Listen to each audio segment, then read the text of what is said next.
order. Welcome to meeting number 129 of the House of Commons Standing Committee on Health.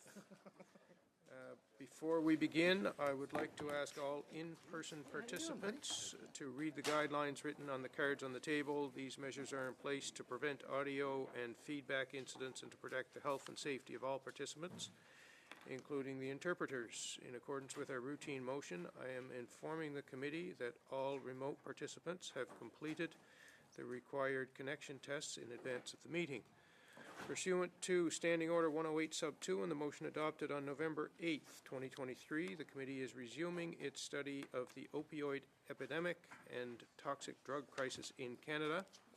I'd like to welcome our panel of witnesses, both appearing as individuals. We have online Dr. Sumantra Monty Ghosh, all the way from Somalia. And we have with us in person Dr. Rakesh Patel, Associate Professor and Medical Director. Thank you both for being with us. We normally have a larger panel, which is, I think, to our benefit and to yours, because we'll have more time for a conversation with each of you. So thanks for being with us. We're going to begin with you, Dr. Ghosh. Welcome to the committee. Thanks for making the effort to be hooked up from so far away. We have 5 minutes for opening statements, and you now have the floor, Doctor. Thank you so much. For introductory purposes, my name is Monty Ghosh, Sumantra Monty Ghosh, but I go by Monty. I'm an assistant professor at both the University of Calgary and the University of Alberta, as well as a frontline physician who works with people who use substances. I do have a strong area of focus around research. Specifically, my research areas include the Virtual Overdose Response Service, or the National Overdose Response Service, which is a phone line that people can call if they're using substances alone, where 70% of individuals who are using drugs who are dying of overdoses are dying alone. So this line helps provide them with support. They just call the line if they're using drugs alone, and they're paired up with a person with lived experience who monitors them. And if they have an overdose event or a drug poisoning event, EMS will get dispatched to their place. I also do studies around wastewater testing, specifically in Calgary and surrounding regions. With wastewater in particular, we're looking at monitoring and quantifying substances within the wastewater, over 48 substances, including carfentanil, fentanyl, methamphetamines. And we're also looking qualitatively to see if there's new compounds entering the drug supply. And we've had a lot of success with monitoring this. We've seen that using this data, we've been able to sort of have an early detection warning system put in place to tell other practitioners that there could be concerns with the wastewater. This also helped us predict and determine why potential spikes in overdoses might happen. So an example of this was back in July 2023. We had a large spike in overdoses in Calgary. And what we noticed at the same time was there was a large spike in carfentanil as well as xylazine within the wastewater itself as well.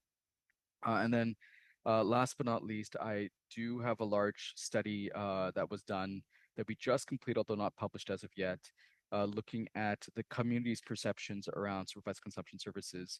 And so this includes over 2,500 individuals who live in communities across Canada who are not healthcare providers, who are not people with lived experience, to see what their perceptions of supervised consumption services are, and what the impacts of those are on their communities. This data, of course, is not published as of yet, but we're moving towards publishing that data reasonably soon. Glad to talk about any of these topics with the committee. Glad to talk about decriminalization as well, which is another area that I'm very much focused on. And last but not least, because I do work in Alberta, I'm I work within the recovery-oriented systems of care in Alberta and have a lot of experience with that. I can share some of those experiences as well, and how things are going within Alberta and successes that Alberta has been demonstrating as well. And I'll leave it at that. Thank you so much.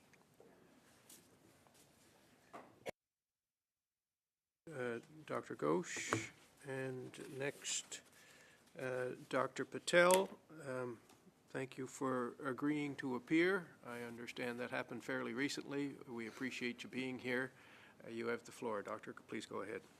Thank you, Mr. Chair, and ladies and gentlemen of the committee. I'm not quite sure, I'll be honest, I'm not quite sure what exactly my role is or what you'd like from me because things unraveled very, very quickly yesterday afternoon. And apologies for being late. There's absolutely no parking in downtown Ottawa, apparently. I'll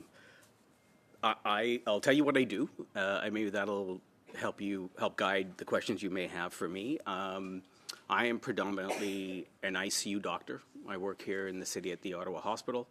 I'm also a general internist, and in 2018, I started volunteering at what is known as Ottawa Inner City Health, predominantly because I've had lots of experience in a previous life when I was a pharmacist before I joined the dark side.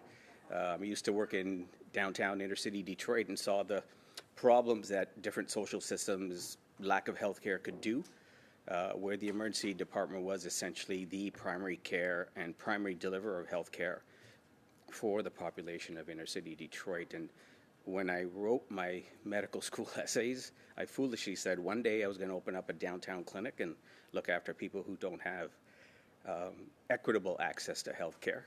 And then when I came to Ottawa, one of my colleagues, Dr. Jeff Turnbull, had already started this. So I called Jeff up one day and I said, listen, I've got to start walking the walk and not live a lie, because I said this was what I was going to do when I applied to med school. It's about time I got off my butt and started walking the walk. So that's how I joined Inner City Health. I took over from Jeff as the medical director of Inner City Health in 2022, just as we were sort of nearing the end of the pandemic. I worked downtown as a frontline physician looking after the homeless and the vulnerably housed here in Lower Town and across a variety of different supportive housing and community shelters across the city. I'm responsible for the programs that we develop, implement, and monitor. Predominantly, those programs are run by frontline nurses, which demonstrates that you don't need a physician at the front line to provide health care. They can be done by people who are kind, compassionate, and are interested in delivering the care that they currently do. I'll stop there.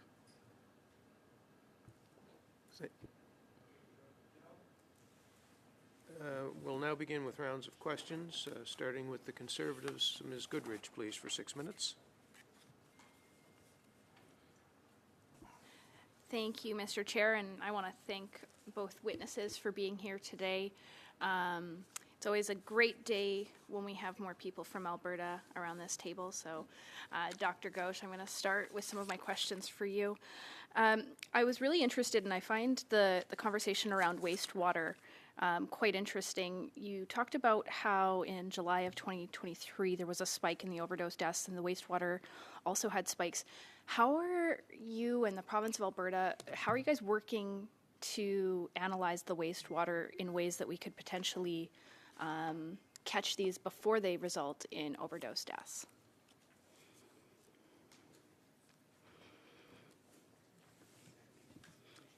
You're on mute. Sorry, I apologize.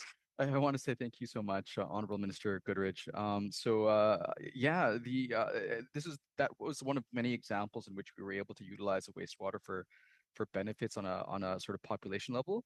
While I do share this information with the government as necessary, we're not necessarily quite working with each other. So this is more of a research project within the University of Calgary, and essentially we're just keeping track of what's going on in the wastewater, both from a qualitative perspective, meaning if there's anything new coming in, as well as from a quantitative perspective, showing if there's or sort of sharing if there's spikes. And as mentioned, 2023 we saw a spike in both carfentanzalzine, much higher than we've ever seen before, that coincided with this.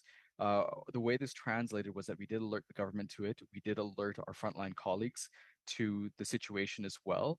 In fact, the chief of staff for Premier Smith had called us in to talk about the data, and so one of the things we were again able to do was to alert the community at large about the situation, so people who are using substances as well.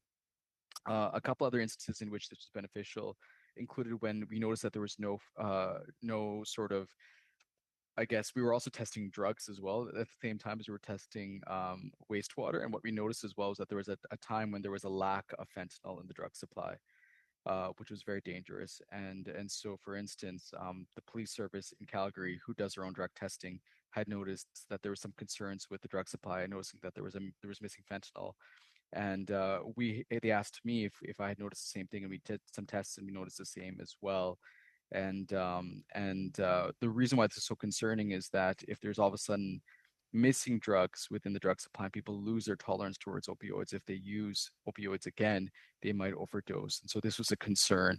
And we were able to triangulate that data with the police services as well as with other services as well. So, for example, we have colleagues in Atlantic Canada from both the police force as well as with the provider community.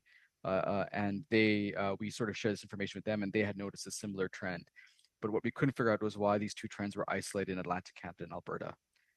And the common thought was maybe there was some sort of link between the sort of drug organizational crime rings that operate in both areas, as well as this. I can share more examples of why it's No, useful, but I'll leave it at that.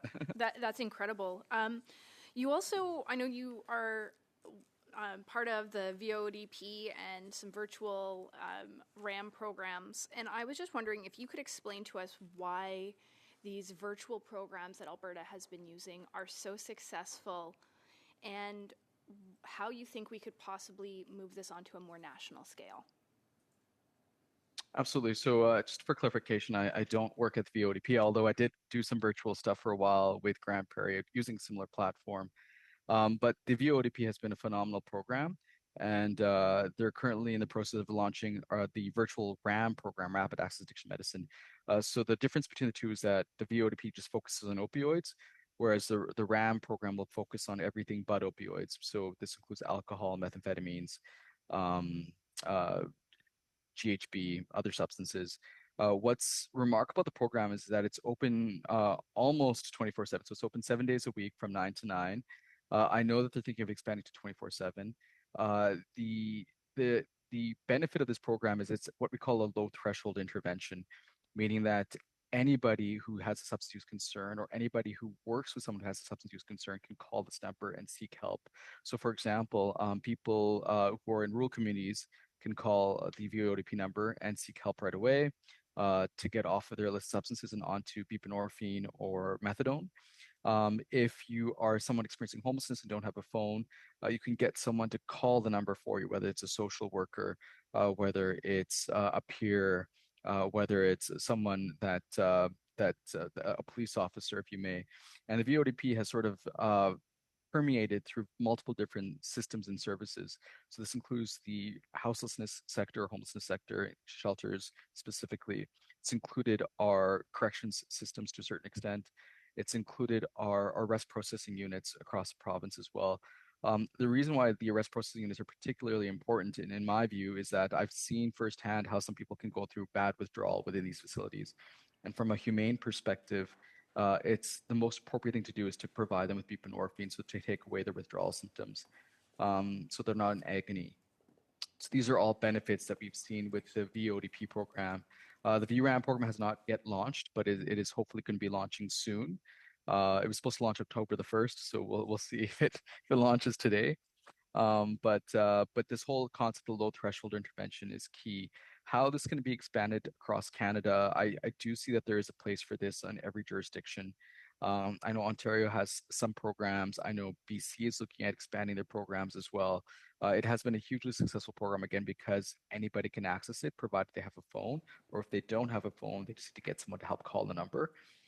So it's been incredibly helpful from that regard. I'll leave it at that. Thank you, Dr. Ghosh. Next, we're going to go to Dr. Pawlowski, please, for 6 minutes. Dr. Patel, I thought I'd ask you a few questions. It seems we're on a similar life trajectory. I was a long-time emergency room doctor, and now I've kind of taken a job where you're kind of forced to look at the bigger picture. And it sounds like when you're working in Ottawa Inner City Health, you have the same kind of perspective where you're seeing a lot of people with homelessness, mental health problems, poverty.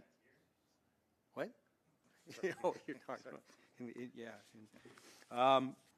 Now, I've been in Ottawa only 5 years, but it would seem to me in the 5 years that I've been here, things in the downtown core have gotten worse. there seems to be a lot more homelessness. There's a lot more people openly using drugs.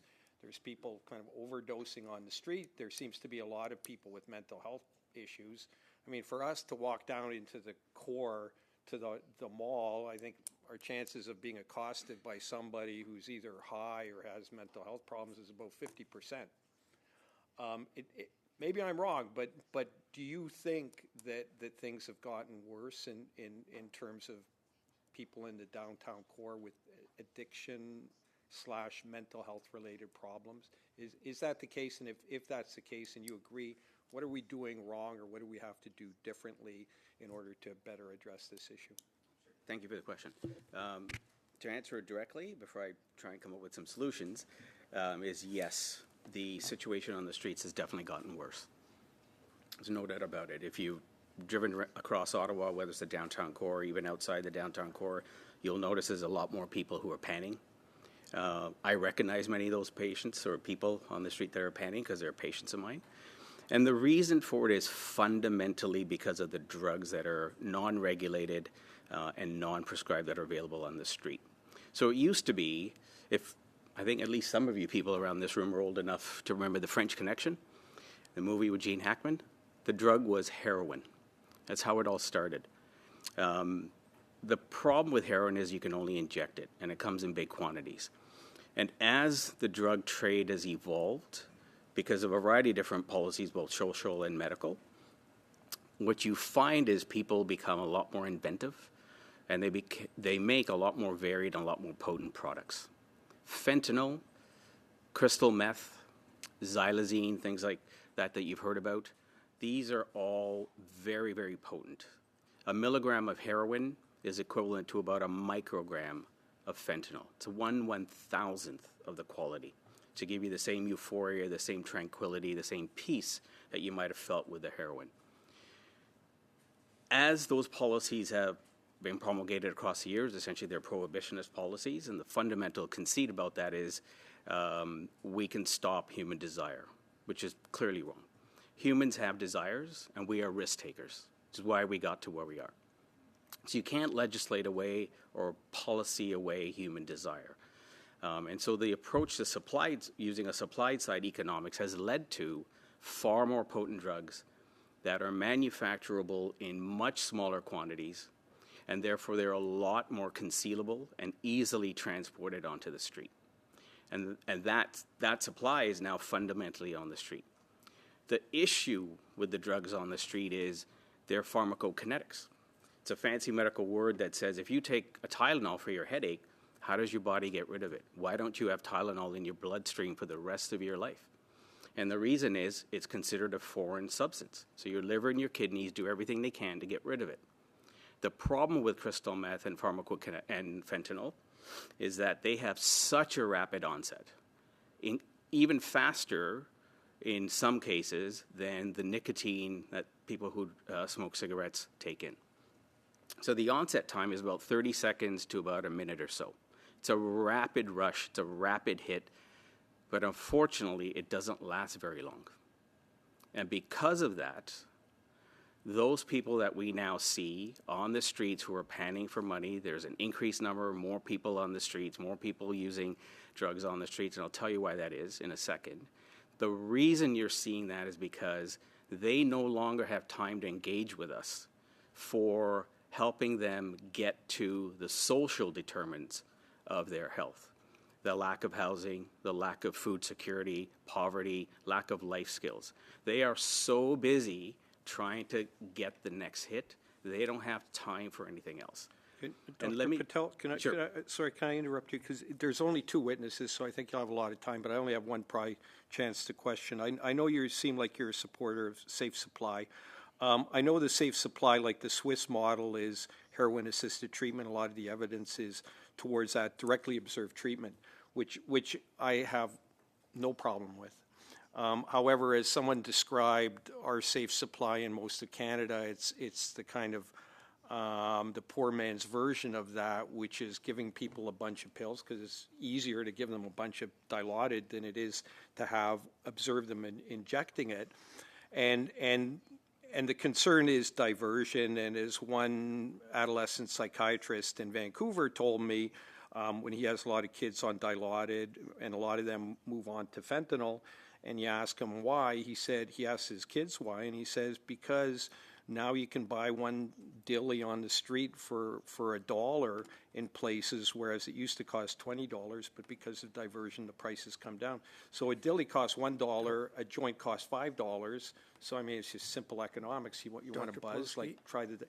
Do you not see that as a problem with the Dilaudid supply, safe supply, kind of being the model or the Canadian way of doing that? Do you see that as a problem? Dr. Pawlowski, you talked right through the time. Dr. Patel, a very brief answer, please. Dr. Pawlowski took all the time. Yes, I'm concerned about diversion, but the majority of diversion doesn't happen in the way you described. Much of the diversion happens from regulated prescription medication that you find in your medical cabinet. Monsieur Thériault, pour 6 minutes, s'il vous plaît. J'aimerais ça que vous puissiez I would like for you to continue your answer if possible. Often, people tell us that diversion from safe supply happens easily in schoolyards. Some have said that the safe supply program, well, somebody would need to see a doctor. In Quebec, you need a prescription, and it's more framed than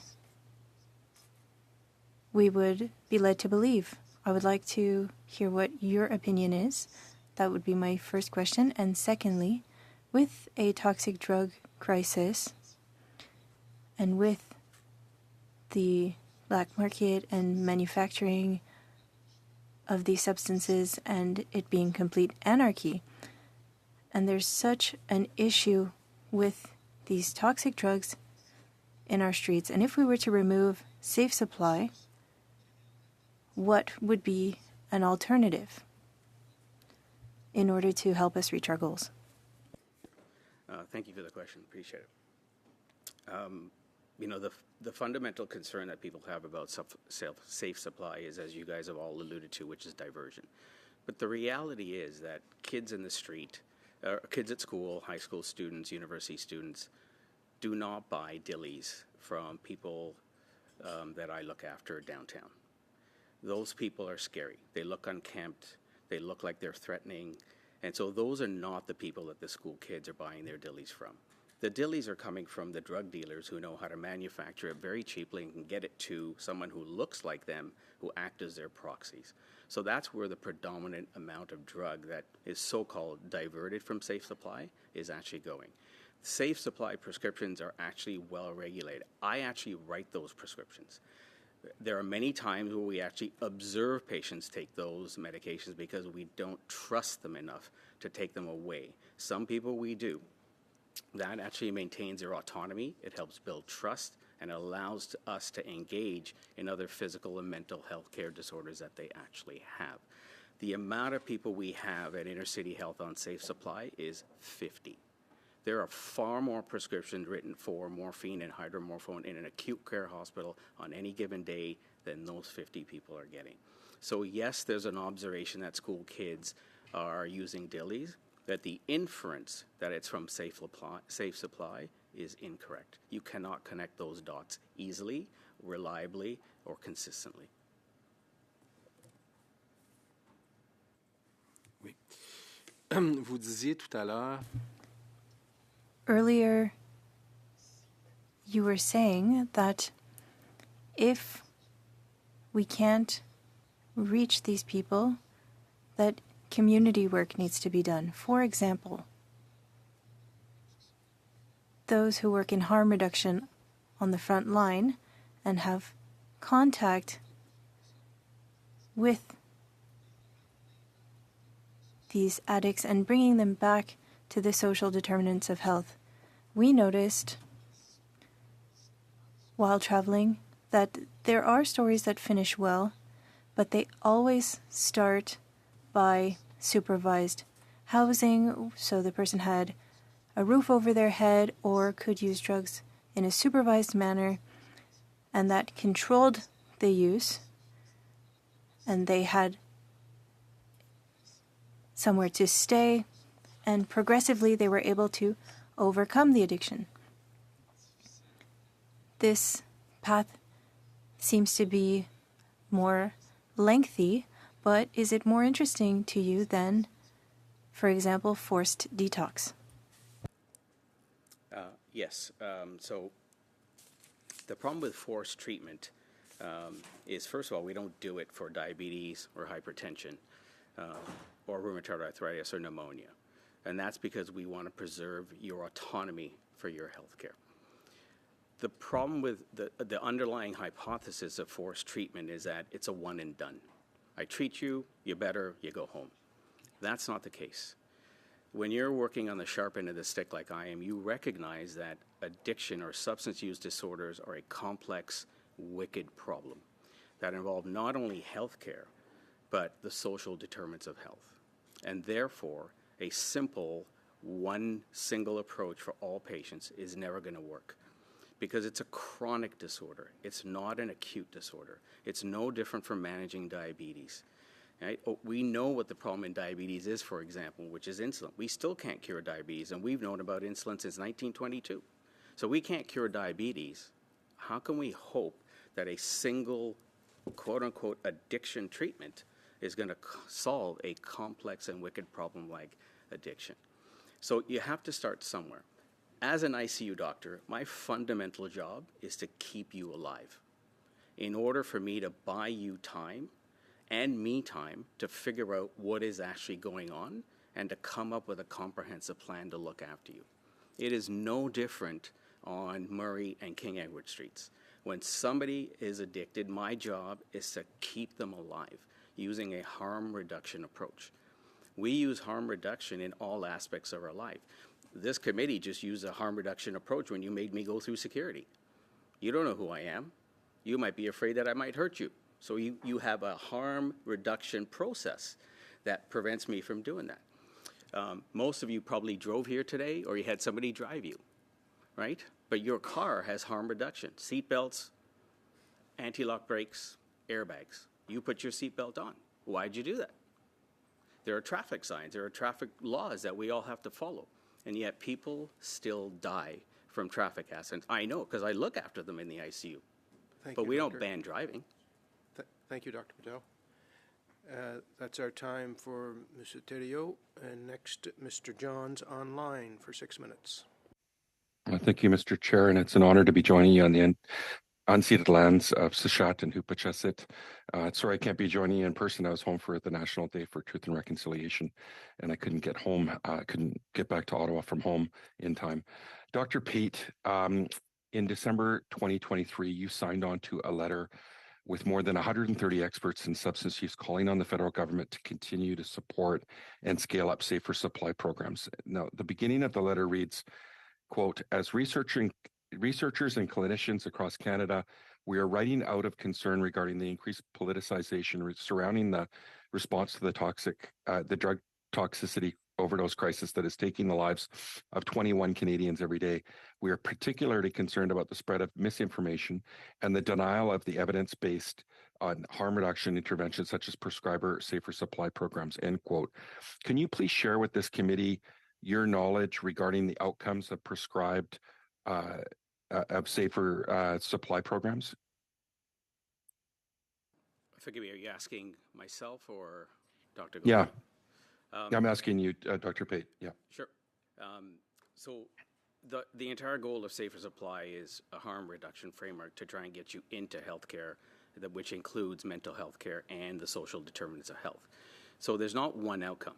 It depends on what outcome you actually want to look at what Safer Supply is helping. So if you want to look at mortality, for sure, there's lots of evidence that Safer Supply reduces mortality.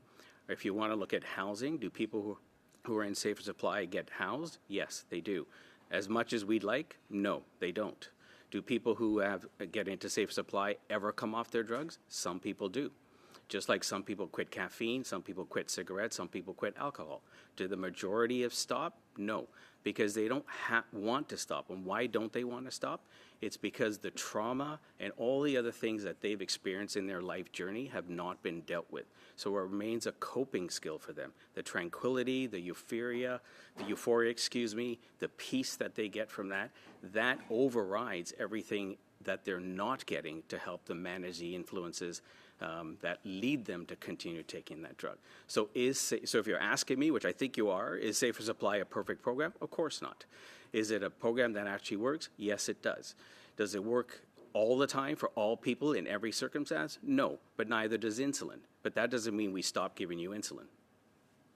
So that said, and I appreciate your response, Dr. Patel.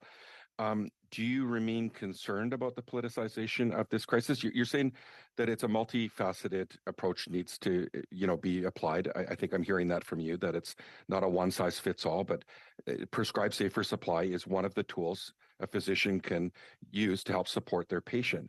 Are you concerned about the politicization of it?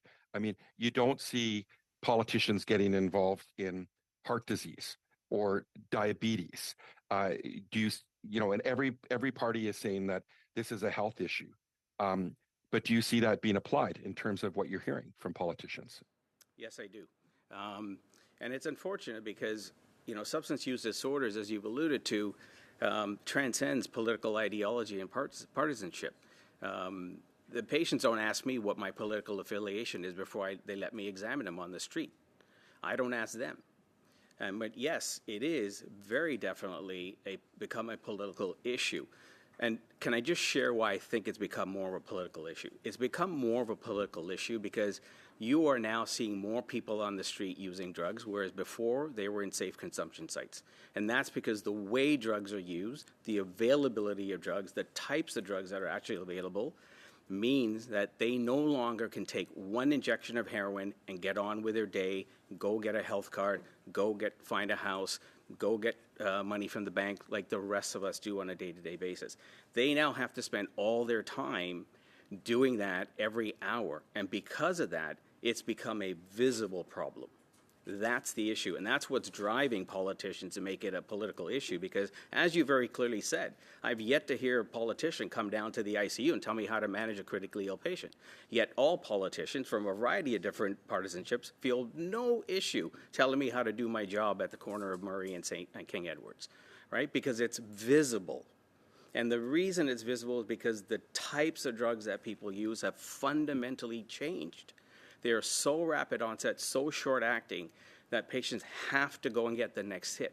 Let me just explain to you this very quick way. Patients who are on, who inject drugs, smoke drugs, however they choose to do it, they know that what they bought on the street, they have no idea really what they bought on the street. They may have bought fentanyl or at least been told that there's fentanyl in there, and you've heard from the other physician that there's lots of contaminants. They know that when they smoke that or inject that drug, that they may very well die. However, they've experienced withdrawal, and withdrawal for them is a fate worse than death. So basically, they're taking a handgun with a single bullet, spinning the chamber, and doing whatever it is they need to do to avoid withdrawal. They would rather die than go through withdrawal. And that is part of the problem. That's how potent and sinister the drugs are on the street, and therefore no one single approach is going to solve this problem for us. It just can't. Thank you, Dr. Patel. Thank you, Mr. Johns. Next, Dr. Ellis, please, for 5 minutes. Oh, thanks very much, Chair, and thanks, Dr. Patel, for being here. I guess one of the things that I would to object to and find difficult is, when you talk about treating diabetics as a physician, you're talking about treating one patient.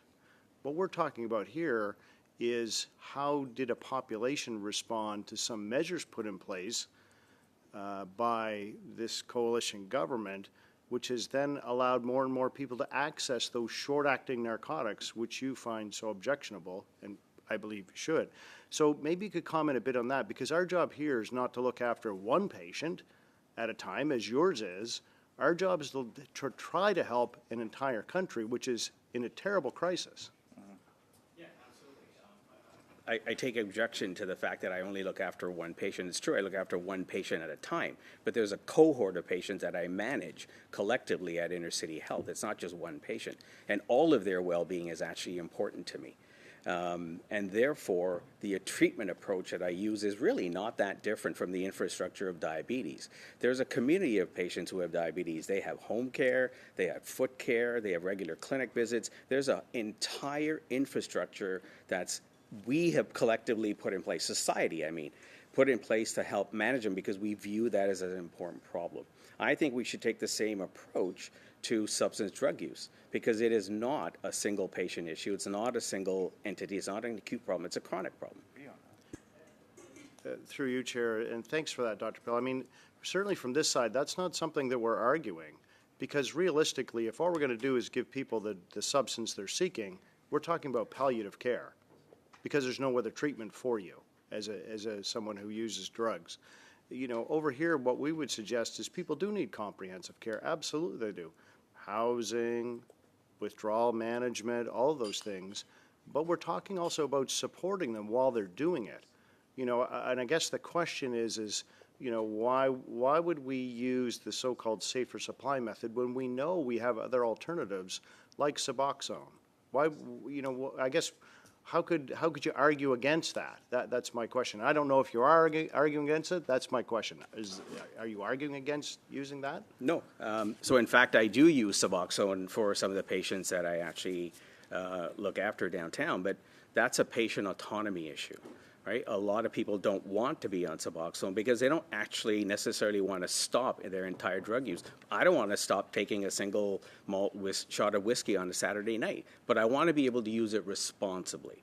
So as long as they have capacity and they turn down Suboxone, I can't enforce that treatment on them. I understand the value of Suboxone because there are some patients who actually take it and do well on it. So if the goal is to get them completely off any opioid, whatever substance they're using, and the patient actually wants to do that, then I agree with you. We should look at other alternatives than safe supply. But often, the only way to get the patients to trust us and us as an infrastructure of people at the front lines looking after patients is to start them off on Dilaudid, to get them into the fold, to get them to trust us, because you have to remember, and again, as a physician, you know that building trust is crucial. And a lot of these patients who end up on the street, have substance use disorders, have gone through horrible life journeys where the people they wanted to trust let them down.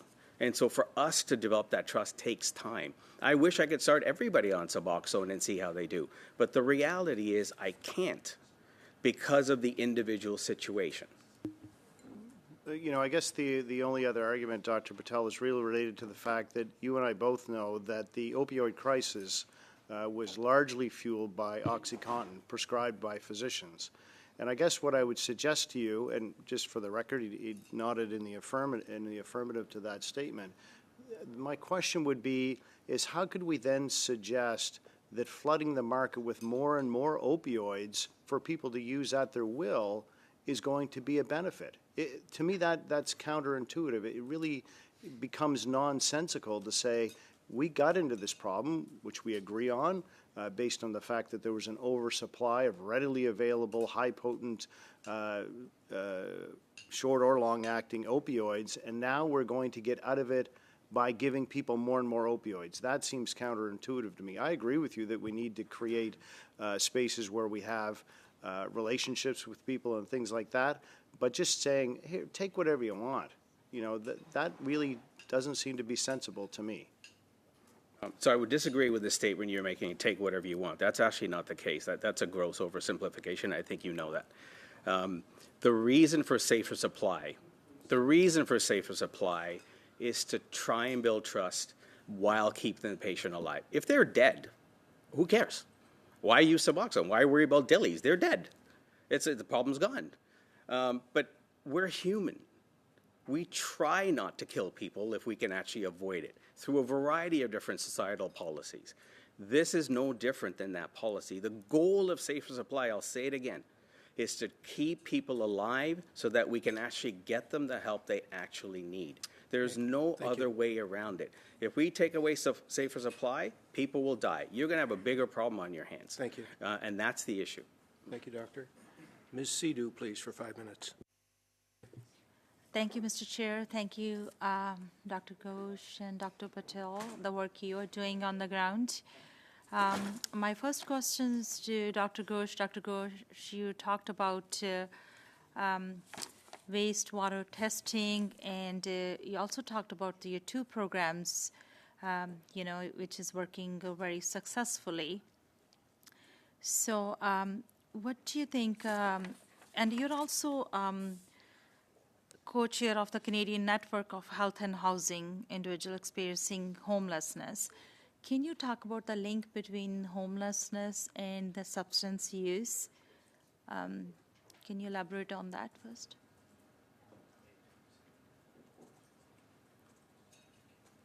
Thank you so much, Honorable Minister Sidhu. I can definitely talk about the link there. So first and foremost, homelessness is a situation, and the population itself is not ubiquitous. They're very diverse in who they are. And as Dr. Patel mentioned, while one treatment might work for one population in one group, it might not work for the other. And it's a difficult thing to manage because you have different levels of acuity in that circumstance as well. And what I mean by that is that you have new people who are entering homelessness, who are not chronically homeless as of yet. They are traditionally easier to get back into the housing system than others. These include people who are escaped from domestic violence issues, from having their house burned down, for instance, as well. Situations like that. There's also youth who are experiencing homelessness as well, and that's a different category and group. But when you look at chronic homelessness, one of the big things that we do see within this particular population is that there's a large amount of mental health concerns. There's a large amount of substance use, as Dr. Patel had mentioned, but there's also a large amount of brain injury. And that population in particular, I think, is one of the main concerns that we have and see within our various downtown cores throughout the country. I'm an internist as well, and at the University of Alberta Hospital, for instance, I often do manage individuals who have traumatic brain injury, either from motor vehicle accidents or have I have patients who sometimes have frontotemporal lobe dementia, for instance, as well. And the behaviors that they enact is no different than individuals who I see and take care of in the shelter at the Calgary Drop-In Center when I was working there, or at our opiate dependency program, which is above our supervised consumption site. So it's this very, very similar population. The only difference is within the acute hospital setting, with people who have frontal temporal lobe dementia, they have families that are very supportive of them, and we get them to long-term care facilities and housing. Whereas with this particular population, we don't. And I want to highlight that there's been systematic reviews that have been done that have demonstrated that with this population experiencing homelessness, nearly 50% of them have moderate to severe brain injury or moderate to severe cognition concerns. And that is huge. And yet we don't provide the proper support for them. Sorry. Thank you. And my next question is to Dr. Patel. Dr. Patel, you're running an inner city health pilot project. The patients you help, who receive the help and they change their lives for the better through your work with that pilot project, what recommendation you are giving to this committee to what led them for their recovery? Thank you for the question. Appreciate it. The fundamental thing, I guess, I would request the committee to remember is that substance use disorder is a complex, chronic, wicked problem. There are lots of different things that have to be in place in order for us to manage it. You've had a question about homelessness. It's a crucially important thing, along with the other social determinants of health. The medical and mental health that we provide at Inner City Health is really one very, very small piece of the puzzle. All of the other things are crucially important. If you have a home, the reason you benefit from having a home, whether it's a small apartment or a house, is you have personhood. When you have personhood, you have a purpose. When you have a purpose, you're motivated to change. if you're living on the street, you feel, I would feel, I don't know how they feel, I can only imagine how my patients feel, but I would feel like I don't count. Nobody cares. Because if they did, why would they let me live on the street? And so the social determinants of health, I will argue, are going to be far more important for how we manage this problem going forward than safer supply, Suboxone, whatever it is that you want to put out there in terms of medical treatment. They are going to pale in comparison to what we do about the social determinants of health. Thank you, Dr. Patel. Suite, Monsieur Thériault, pour 2 minutes et demie. 2 minutes et demie, je vais essayer d'être bref. I'll try to be brief with 2.5 minutes so that I can hear from you. You talked about politicization, or we talked about politicization, about the fact that this is a visible problem. There are cohabitation issues in cities. I'm sure you experienced this living in a big city. Would you be able to tell us more on these cohabitation issues? And do you believe that things can be done in order to solve these issues? Thank you for the question. I'm not quite sure I understand the question around cohabitation. Are you referring to... So people who live in a downtown area and addicts who are in the streets. You mentioned that it is a visible issue, and this is diversion in a way. How do we solve an issue here? You've mentioned it before. If there wasn't diversion, perhaps we wouldn't be talking about this. And yet we need to act. So what could we do? And what do you think of those who complain about living in proximity to people with issues? Because these are, of course, real issues. Yes, absolutely. So if I'll start with the last end of the question, which is, the visibility of the problem is an issue for folks that live around just the market. Here in Ottawa, for example, there's lots of new condos going on. It's a big issue for people who live there. And it's not that they're inhumane people who live in those condos in the market, is that they're worried about their physical safety. That's really what it comes down to. And so one way to get that visible problem off the street is actually not to shut down safe consumption sites. It's actually to help support safe injection sites so that people can come out of the cold and into a site where not only are they able to use their drugs safely, but we can actually provide them with food, clothing, water, get them to trust us so that they come to us when they want to use their drugs and not on a street corner. Because a street corner, as everybody in this room knows, is going to be a very unsafe place, not only for them, but also for the people that live in the buildings around where that's actually happening. There are a lot of different projects that people are doing. One example here in Ottawa is called the Block Leaders Program, where people who use drugs have lived experience, are looking after those who are new to the problem, trying to manage them, showing them the ropes, basically, as we would do in any other profession, so that they actually are safe. My argument would be that taking away centers like that, safe consumption sites, clinic space that I have downtown, is not the way, because you're going to push people outside.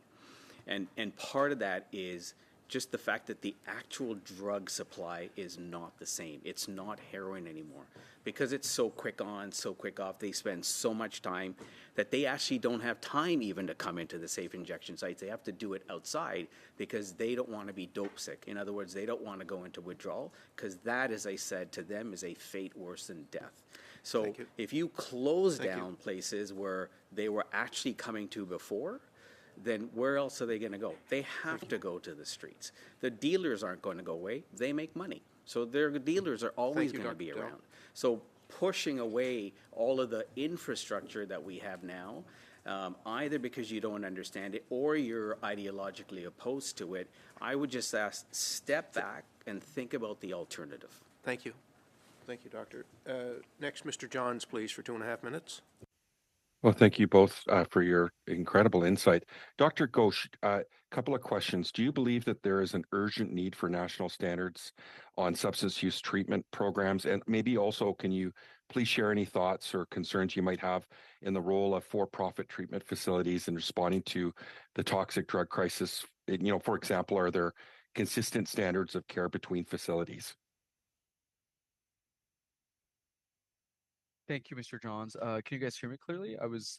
People are breaking up there, and so I'm wondering if I'm breaking up too. We're good? Okay. So one of the concerns that I have is that there is no standardization around treatment programs across our country, let alone our province or our own jurisdictions. Some of them are medically supported and medically assisted. So this includes sites that provide buprenorphine and methadone, uh, which is evidence-based medicine. And there's others that do not provide this and do have sometimes do forced detox, for example, with opiate agonist treatments, with opiate use disorder, and not providing opiate agonist treatments, which can lead to loss of tolerance and risk of relapse once they get discharged from these facilities. So I think there is a need to standardize this across the country. We need to make sure it's evidence-based and evidence-focused. It needs to have a combination of medically assisted treatments, which includes medications such as buprenorphine, methadone, but also for alcohol and naltrexone, for instance, acamprosate, but also an evidence-based system around mental health supports as well as cognitive behavioral therapy, for example, too. So these are other added layers that we need to have to support this, and it just doesn't end there. There needs to be also we need to also address their social determinants of health, which is what Dr. Patel had alluded to. But again, there is no standards around this. There is a lack of competency at times with some of these facilities, and they vary. Some of them are excellent, some of them are not so great, and some of them are private for profit, and some of them are public. And I've seen great private profit ones and poor private profit ones, and vice versa for the public system. We're hearing about for-profit mental health in the United States, and that it's skyrocketing. Can you talk about the dangers that we could be heading when we go to for-profit care? So this is something that I struggle with because in terms of the for-profit substance use care, provided that they're evidence-based, evidence-focused, it does provide an easy route for individuals to access, provided they have the means to access those services.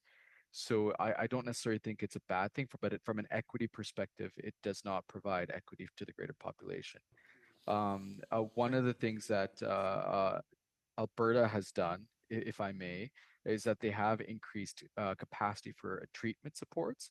I think they're moving towards standardizing it, and I haven't seen that as of yet. But many of them do provide medication-assisted treatments. And last but not least, they are providing a bit more rigor around their programming. Uh, and so that is something that they are doing, but it's not necessarily ubiquitous throughout, and it needs to be better mandated, better standardized. Thank you, Dr. In my opinion. Thank you. Mr. Doherty, please, for 5 minutes.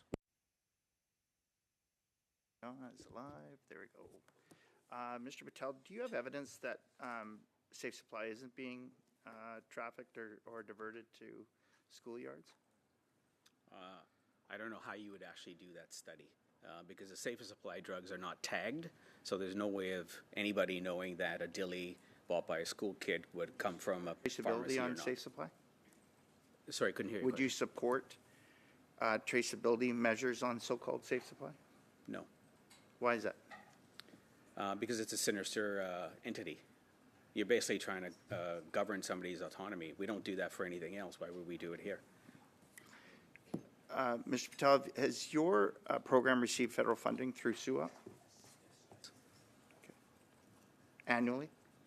I think it's a 3-year program right now, renewed on a 3-year basis. I take offense to Mr. John's comment to you regarding the politicization of Safe Supply and the opioid crisis. I do agree with you that we are seeing more of it. It is more evident. It is out in the open. Our communities, well, they look like war zones. And I thank you for telling this committee that, you know, what the high is like for those that are addicted to these drugs, that they're chasing it all the time, continually chasing that high. It's why first responders say that if they attend somebody that is overdosed or OD'd and they administer naloxone or what have you, the person that comes out of that or is rescued is very angry. Oftentimes they come up swinging. But I would offer to you this, that why politicians and why it's become such a hot button topic is that since 2016, over 47,000 Canadians have lost their lives to overdose. We continue to spend a lot of money on programs, but we're failing Canadians. And that is why it is a hot button topic. We don't disagree with you in that more services should be there. At least on this side, we're saying we should do everything in our power to get people the help that they need. I think that is part of the testimony that you provided earlier on. Mr. Patel, what does a primum non nocere mean in the Hippocratic Oath? Do no harm. First, do no harm. Is that correct? Correct. How do you square that as a physician, providing safe supply to those that are addicted to drugs rather than trying to get them into help? If I don't give them safe supply, they're going to die. Game's over.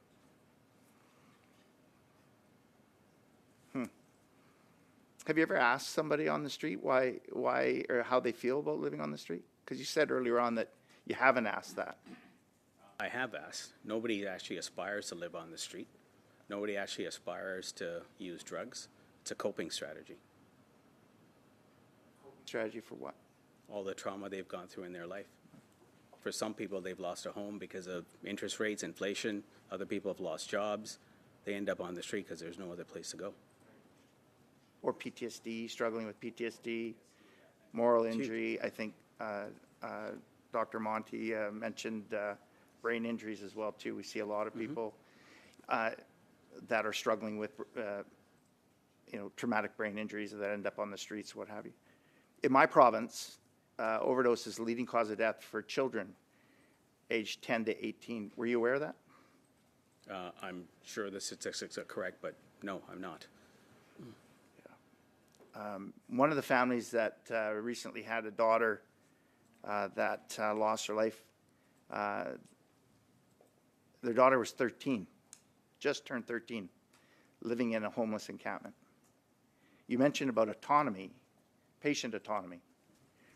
Well, this family tried repeatedly to get their daughter, who was struggling with addiction, suicidal, into treatment, and was told by the health authority and those that were there, if she wants to kill herself, that's her choice. 13 years of age, just turned 13 years of age. I wonder how you feel about that. I think the experience that her and her family went through was absolutely horrible and unbecoming of a healthcare system. Thank you, Dr. Patel, and thank you, Mr. Doherty. Next, Dr. Hanley, please, for 5 minutes. Thank you very much. Thanks for the incredible testimony from both of you. Dr. Patel, just to pick up on some of those themes from my colleague, primum non nocere, first do no harm. Do you think that would be an appropriate motto for politicians as well?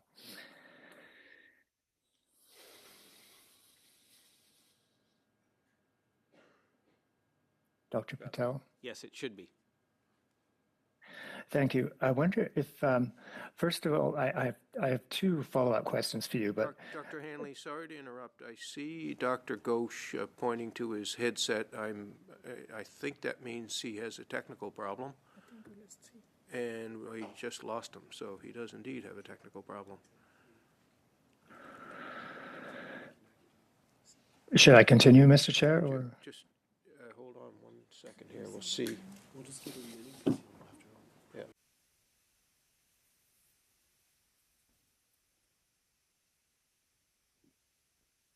within a minute, if he's not back on, we'll need to call him. So just stand down for the moment, please.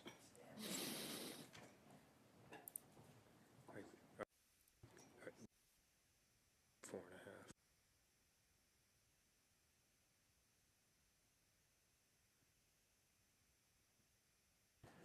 Okay.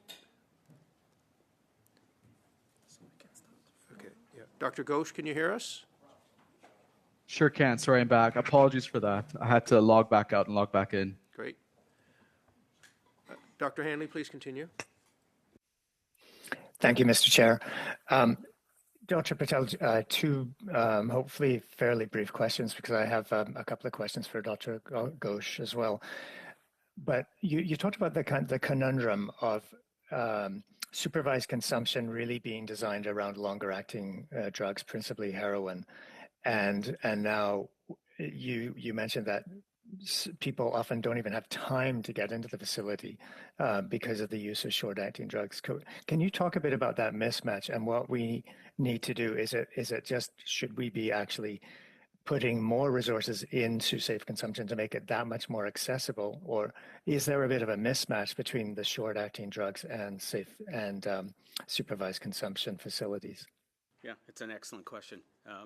Given that the actual drugs on the street are no longer the classic French Connection heroin, yes, first of all, I would argue that we need either extended hours of safe consumption sites or more so that we can get people off the street where they can use safely and we can have eyes on them to attend to all the other healthcare problems that they actually need. I think also the way people are using drugs now on the street, as people who use drugs age, they have less and less veins in which to inject into.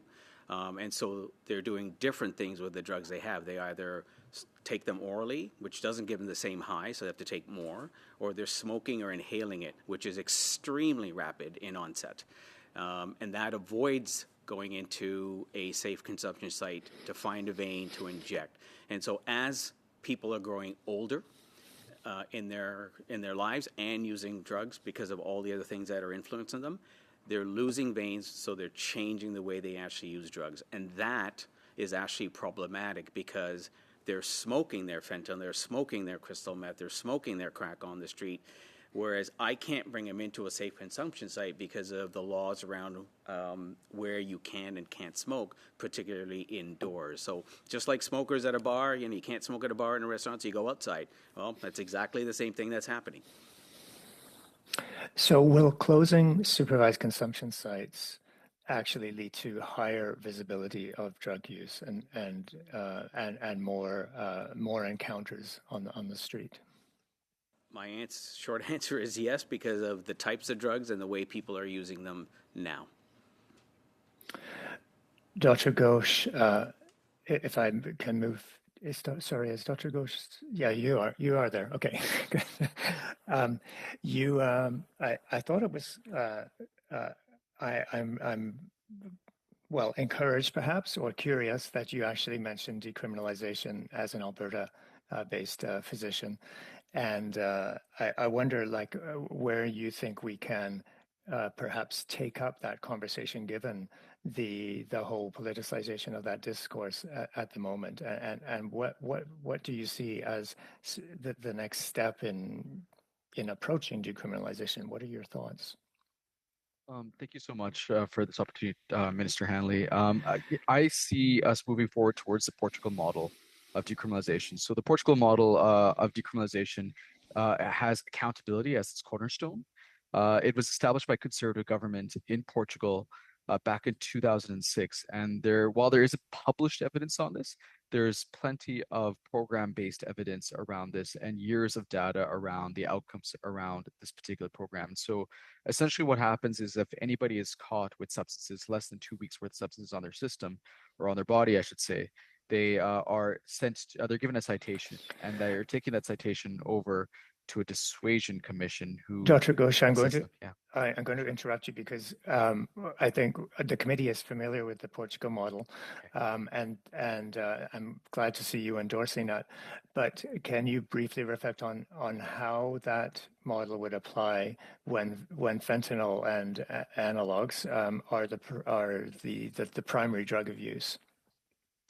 So I think it gives an opportunity for individuals to access care, and it moves the conversation away from criminalization, which we don't do for any other health diagnosis, towards orienting them towards a health system. So what I mean by that is that we don't criminalize diabetes or hypertension. If someone goes and grabs a Slurpee, if they have poor blood glucose, we don't throw them in jail. And so the Portugal model, I think it benefits us in that sense, is that it really does orient the person who's using substances towards the healthcare side of things as opposed to the corrections and justice side of things. Thank you, And Dr. it does Ghosh. particularly. Thank you. We're going to go to... Mr. Chair, was the time that I had interrupted, was that included? It was indeed, yep. Thank you. Yep. Ms. Goodridge, please, for 5 minutes. Thank you, Mr. Chair, and I want to start out. So, Dr. Patel, you've raised the issue of how you don't have studies that prove that there isn't diversion, but you're saying diversion isn't a problem. How can both statements be true at the same time? So it goes fundamentally down to why people divert. So people will divert predominantly because they don't have a place to stay, so they need a place to stay, they'll divert their drugs. They don't have food, they don't have shelter, they don't have hygiene. So that's a fundamental reason for a diversion. The people I look after are not going to Lisker High School and Rideau High School and selling drugs to high school kids. That's not value. But that's not just the only diversion, and this is one of the big pieces we've been hearing, and there are countless articles that have been written on Ottawa propers and the Ottawa inner city health of those blocks surrounding the so-called safe supply programs where drug dealers go, they exchange fentanyl for these drugs, and then those drug dealers go and take them to the high school student, flooding the streets with these dillies and allowing people to have these take-home is creating chaos. Sandy Hill is not a safe place to walk. And I'm very curious how you can say that your clinic and diversion has nothing to do with the lack of safety in that community. So I fundamentally disagree with the inference that safe supply is the primary driver of chaos, as you call it, on the street. The fundamental driver of chaos on the street is the type of drugs that are actually available on the street. Treating a fentanyl and crystal meth problem with Dilaudid is like treating my arm that's being chopped off in a car accident with pediatric Tylenol. It's a fundamental mismatch. If we want to improve what we're doing, then there are different ways to do it. Fentanyl, actually providing fentanyl to patients would be, the kinds of people likely, would be one alternative. So if you have that, then you're going to see what Dr. you call Patel, chaos. You are an advocate of having fentanyl available in a so-called safe supply program. I am an advocate of doing that because it'll save lives. So my next question is, I see that yesterday, in fact, you guys had an extension to your guys' clinic for an additional 3 years as per Health Canada. What consultation and communication have you had with the surrounding community in regards to the clinic's operation? I'm not sure I understand the question, forgive me. Well, oftentimes there's a communication with your neighbors when you're operating something. There's increased crime. There's tons of reports of increased crime. Have you had any conversations? Was there any requirement by Health Canada to have community consultation to make sure that public safety was being maintained? There's no requirement from Health Canada, but we fundamentally, as an operating infrastructure, do consult with all of our community partners across the lower town and across the different shelters that we have across the city. Okay, so Health Canada does not require you to have any consultation with community or take into account the public safety, the larger public safety risks when operating? not on a formal basis that requires any particular reporting that I have to do or my CEO has to do back to Health Canada.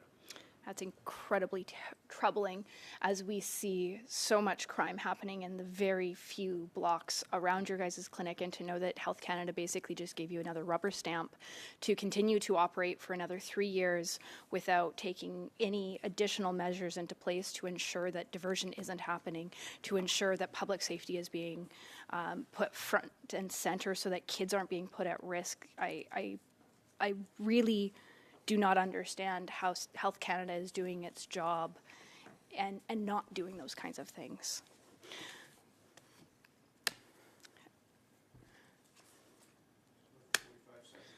All right, so my last question, I guess, is to Dr. Ghosh. Are you familiar with recovery-oriented housing solutions like Oxford House? I am, yes. Do you believe that recovery-oriented housing solutions similar to Oxford House are a good model to get people housed and break the cycle of addiction? I do. So Oxford House is essentially a high level of supportive housing. And it is an equity-based supportive housing facility as well, meaning that it is public, paid for by the government of Alberta, which is one of the points I wanted to make earlier, was that the government of Alberta has provided access to these services for free. So the key to Oxford House is that it helps build community. They are long-term treatment facilities in the sense that it's not just 3 weeks that people spend there, it's not just 6 weeks people spend there, but they can spend a long time in these facilities. And we know that the longer they spend in these treatment facilities, the better their overall outcomes will be post-discharge from these services. The other benefit to Oxford House is that they also provide transition services back into the community, which we also know is another key evidence-based idea that provides increased support for the clients and now has better outcomes as well in terms of recovery and a cessation of substance use and decreased relapse. Thank you, Dr. So Ghosh. Oxford House is a... Sure. Thank you. Suite Madame Brière pour 5 minutes, s'il vous plaît. Merci. For 5 minutes, please. Thank you, Mr. Chair, and thank you to both our witnesses. Your testimonies are very useful and very interesting. I found the questions from the other side of the floor to show their position quite clearly, and I would like to hear you tell us about the importance of having an approach that meets the 4 international factors that are well recognized. I'll say it in English. La réduction des risques. Risk reduction and treatment. And I find, Dr. Dosh, if you can respond after Dr. Patel, this is a follow-up to the question that was just asked. Having services to house people is part of services that should be offered, but it's not the only option. Thank you for the question. I hope I've understood your question and will try and answer.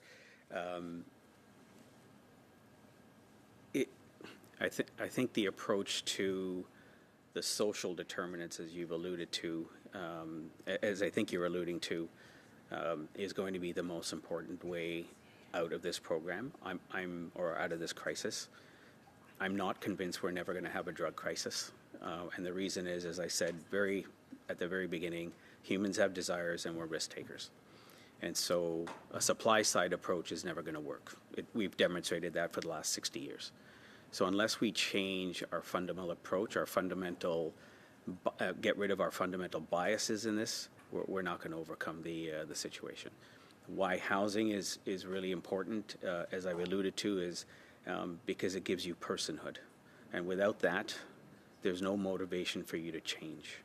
I can't change somebody. I can only help them try to change, but if they don't want to change or cannot find it in them to change with everything around them, I can't change that. And that's a fundamental truth that I have to accept. As a physician, I can't fix everything. I can do my best, but I can't fix everything. Thank you. I don't know if I answered your question appropriately. Dr. Ghosh, do you have something to add? Thank you so much. I do agree with Dr. Patel that housing is probably one of the key ways that can get us out of this crisis, especially around public consumption of substances. But it has to be in conjunction with other services as well. But yeah, housing for me again is crucial. I think it is the key piece that we don't have enough of in the system, and it's something that we need to be focused on. It's not just housing as well; it's supportive housing at a level of intensity that's congruent with the concerns of the individual. So some of these clients have severe mental health concerns. Some of them have severe brain trauma, brain injury, or cognitive concerns. And we need to have adequate supports at a level similar to what their needs are. And this includes addiction supports as well. Merci. Dr. Patel, vous avez également... Dr. Patel, you also worked as a pharmacist, correct? Inner city Detroit and the Emerge and the ICU there, yeah. J'aimerais donc vous poser une question par rapport à la traçabilité. I have a question on traceability. Whether you're for or against, but how could it be done? Would there not need to be two production and distribution chains? And organized crime could copy the product quickly, correct? Yes, the question was fundamentally around traceability, and you're right, from a compounding perspective, I don't see how a manufacturer would agree to that. The medications that we get from a safe supply program are from manufacturers. They're not compounded by us, they're not compounded by a community health center. They come directly from the manufacturer. If you wanted to trace those, you would have to add a second step in order to trace it. That tracer would have to be detected. It would have to be easily detected, and it would have to be detected consistently to demonstrate that it came from this particular batch from a manufacturer that led to the concern over the diversion. Anybody in organized crime who makes a tremendous amount of money could easily copy that because they're far more inventive than the traditional manufacturer are, and they're far more inventive, not because they're smarter, it's because they don't play by the rules. There's no rules. They can do whatever they want. So all they have to do is get a traced fentanyl analog, dilaudid analog, crystal meth analog, find the tracer, use exactly the same tracer, and then they're off in the clear. So there's no regulatory burden on your average drug dealer. There's a huge regulatory burden on a pharmaceutical manufacturer. Again, harm reduction. Thank you, Dr. Patel. Suite, Monsieur Thériault, pour 2 minutes et demie. Mr. Thériault for 2.5 minutes. Thank you, Mr. Chair. Dr. Patel, the Alberta Health Minister explained that there are two aspects of addiction: suffering, misery, and death, or treatment. Two paths, rather. Alberta is currently investing heavily to have more beds and more treatment. Safe supply is not possible, and I don't believe that harm reduction is part of their process. In BC, they have done a 180 to mandatory treatment. From mandatory treatment, what do you think of these two models?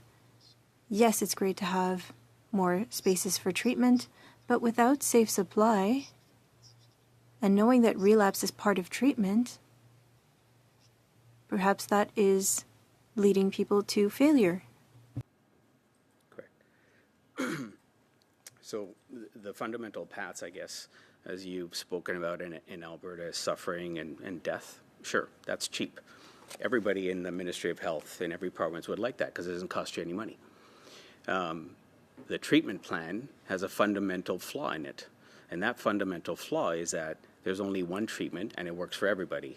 And that there's no recidivism, meaning when you have substance use disorder, you get your treatment and you go home and that's the end of the story. You become a part of society. You contribute like everybody else. And that is a false argument. There's no such thing. How many people do you know that can quit caffeine, cigarettes, alcohol on the first try and never go back? There are some, for sure. There are some people that do it. But the overwhelming majority relapse, and then they go through treatment again. And so if that's your approach, then you're building a foundation that's fundamentally flawed. The second problem with that approach is currently we have trouble staffing acute care hospitals with enough healthcare workers. Where are you going to get people to staff these addiction centers? Is there some magical vending machine that I'm not aware of that has doctors, nurses, social workers, pharmacists that are going to man these addiction centers and follow patients when they fall off the wagon? Not that I can see. So if that's your fundamental approach, you're doomed to fail. And you'll fail miserably. Thank you, Dr. Patel. Our last person to pose questions for this panel will be Mr. Johns for 2.5 minutes. I'm going to stay on that thread. Dr. Ghosh, you've been involved in the conversations around involuntary treatment. You were on cross-country checkup yesterday. Do you think it's premature to have this conversation when so many people don't even have access to voluntary treatment on demand, like Dr. Patel just talked about? And because I've only got 2.5 minutes, we heard Dr. Zhao from Portugal say that they don't support mandatory treatment. They say it doesn't work. Also, you've talked about incentivization, paying people to do treatment. And lastly, you're a member of the coalition of called Doctors for Decriminalization. Do you continue to believe that criminalization of people who use drugs causes more harm and creates more barriers to recovery? And you've got the remainder of a minute and a half left of my time. So I'll let you speak to it. Sounds good. For Doctors with Decrim, first up, yes, I do believe that Decrim is the way to go. I think the model of Decrim varies from the models we've seen of Decrim have varied. We just need to find the right model that works. So we shouldn't give up on it yet. So that's number one. Number two, in terms of involuntary treatment, I'm a huge proponent of incentivized treatment in the sense that we know that it works from a medical evidence perspective. We know that ideas such as a contingency management has worked really well for methamphetamine use. There's tons of evidence around this. You know that that incentivization has worked as well to get people to take the vaccine. I do think that we can create a system in which we can get people into treatment, provided that there is incentivization. And we've heard this from people who use substances themselves. I do think that that the whole mandated treatment piece, it's very complicated, but we still need more space for people who want to seek voluntary treatment, and we need to build a system up for that first and foremost. That is crucial, and I don't think we're there yet. And we have to have standardization around treatment services as well. And I also do think that in terms of there's like one last part of your question I'm almost forgetting right now, I think. But sorry, Honorable John. Continue to speak about the involuntary treatment being premature, given that people don't have access to voluntary treatment on demand. Yeah, and that's the key thing. And maybe the one last point that I do want to say is that outside of there being a lack of access, is I do think that there's a portion of the population that will not benefit. And that is people who are moderate to severely brain injured or have moderate to severe cognitive concerns. It just will not work for that population group. And I think that's where we're looking at when we're looking at people who have substance use concerns on the streets and they're talking to themselves and they're acting incoherently. Part of that is the substance, but part of that is also concerns around their cognition. And I do not think that forced treatment, mandated treatment would work on that population group. We need to have alternatives such as housing for that population group. Thank you, Mr. Johns. Thank you, Dr. Ghosh. That concludes rounds of questions for this panel. I want to sincerely thank you both for being with us.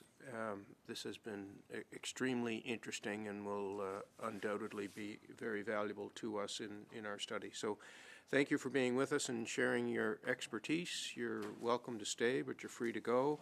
Colleagues, please don't run away. There's one update I have for you with regards to the calendar going forward. And Mr. Johns, I think, is going to seek to resume a motion that had been adjourned. So just in terms of updates, this Thursday, we'll commence the study of Bill C-277. So that's a private member's bill from Alistair McGregor. We will have a panel of witnesses, which has been confirmed for Thursday. The sponsor of the bill will appear on October 10th. And unless the direction of the committee has changed, we would propose to do clause by clause at a subsequent meeting, likely the 24th. With respect to the opioid study, we'll resume the opioid study on Tuesday of next week, and we've invited the we've gone with the work plan, invited the third panel. So that's by way of update, and now I recognize Mr. Johns and then Mr. Doherty. Thank you, Mr. Chair. So I'd like to return to the motion that we tabled, and do I need to read the motion again, Mr. Chair? No, what you need to do is to move to resume debate on the motion. I'd move to resume debate for the motion that's on the table. That's a non-debatable motion. Is it the will of the committee to resume the debate on the motion and the amendment that was adjourned at a previous meeting? Do we need a standing vote on that? Recorded.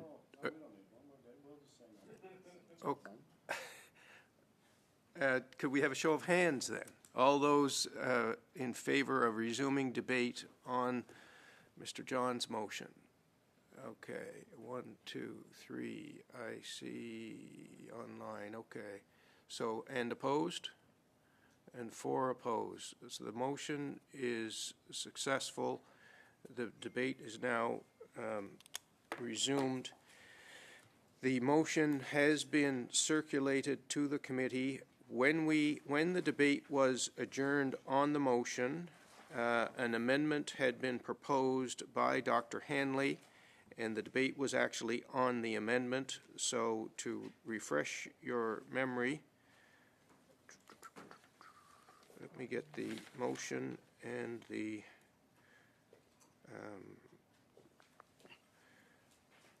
okay, this is the question before the committee. So the original motion from Mr. Johns was pursuant to Standing Order 108 Sub 2, given the increasing prevalence of privatized health care across the country and the difficulty Canadians face in getting the health care they need, the committee undertake a study of at least 4 meetings on the need to protect Canadians against for-profit corporations, and that the committee invite the CEO of for-profit health care providers like Loblaws Limited to testify. That was the motion. The amendment, and the amendment is the question before the committee now, is to add after the words at least 4 meetings on the following: the role of the private sector in Canada's public health care system, including. So the debate is on the amendment, and Mr. Doherty has the floor. Then Dr. Ellis. Well, Mr. Chair, I'd like to, if I can, cede my time on the floor to Doc Ellis at this time. I think I'll have something to say after he's done. So we'll put you back on the speaker's list. Yeah. Doherty. Okay, Dr. Ellis, you have the floor. Well, thank you very much, Chair. You know, here we are, we're 9 years into a coalition government that really has done nothing but allowed this public healthcare system that we all hold so dear, and one that I worked in for many, many years, all they have done is allowed it to decay. And how do we know that? Well, you know, in this committee we've often talked about data. And so the question then becomes, what evidence is there to say that there is decay in the public health care system at the hands of the NDP Liberal coalition? Well, where to begin, Chair? I guess that's probably the bigger question.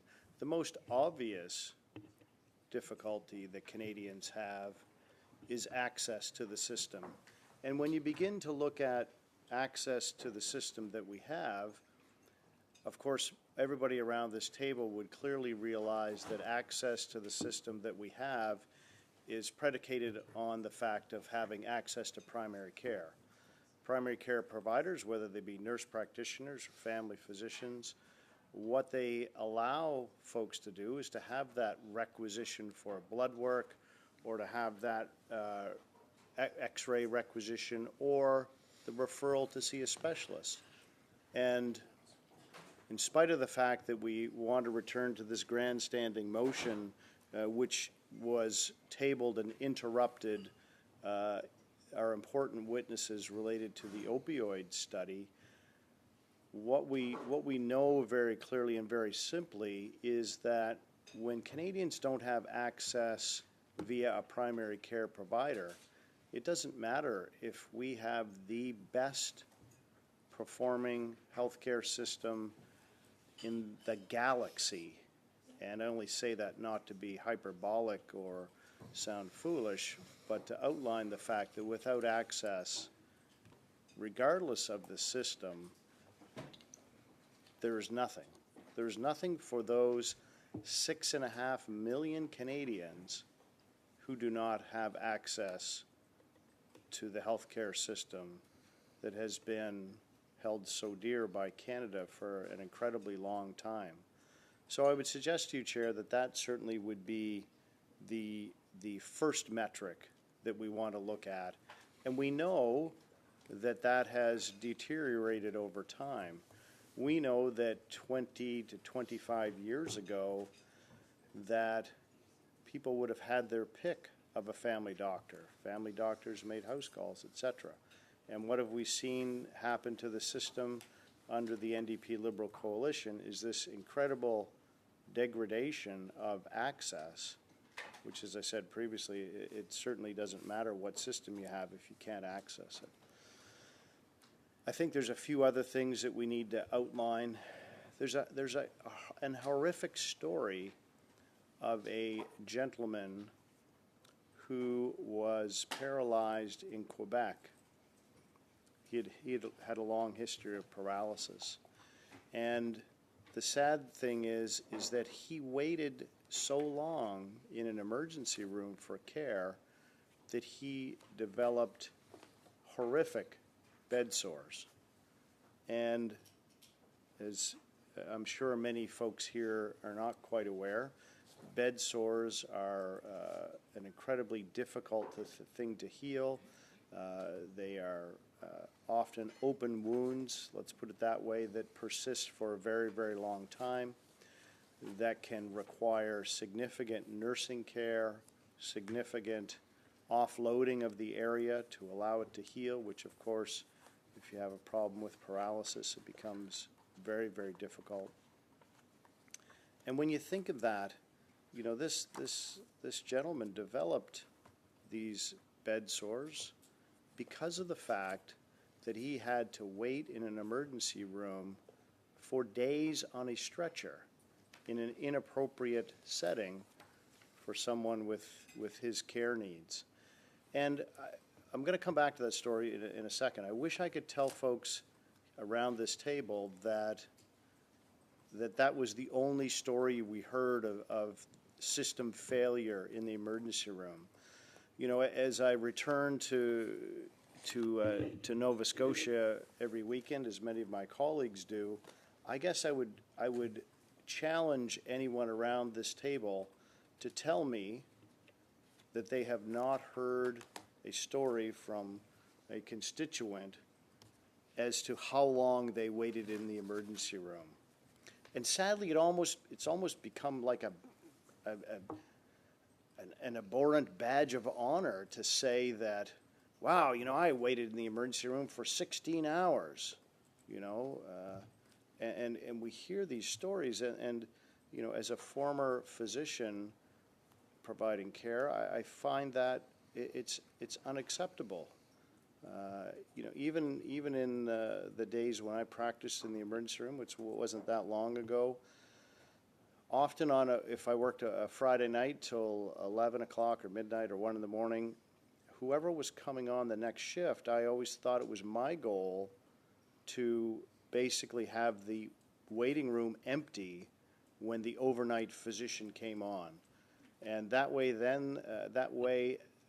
gave them an opportunity to then look after the most seriously ill patients that were inside the emergency room, perhaps waiting to go to the intensive care, or who were waiting for test results to come back, who had been in a traumatic accident, who had been suffered from stroke or heart attack, etc. And that was always my goal, is to have that waiting room emptied, so that then the person coming on overnight, again, could have that very, very fresh start. And as I said, when all of us around this table go home every weekend, I would challenge you to say, how many of the people who are voters in your community have come up to you and said, I have had to wait innumerable hours in the waiting room? I would love to do a straw poll around the room, but I know that that's not something that perhaps people would like to answer. But we know that it affects Newfoundland. We know that it affects Quebec. We know that it affects Ontario, both urban and rural. We know that it affects PEI. I know because, Chair, people from PEI, when I've been there, have come and told me that it affects PEI. I know that it affects BC and Alberta, Quebec once again. Even Saskatchewan is affected by this. So as we begin to understand the difficult nature of this, this is what has happened under this coalition, who now at the, I don't know, it's beyond the 11th hour of a struggling government.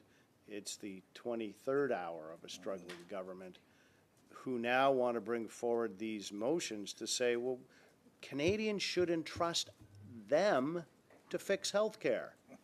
Are you kidding me? What credibility does the Liberal NDP coalition have to say they can fix health care when it has done nothing but spiral negatively in the last 9 years? They have no credibility.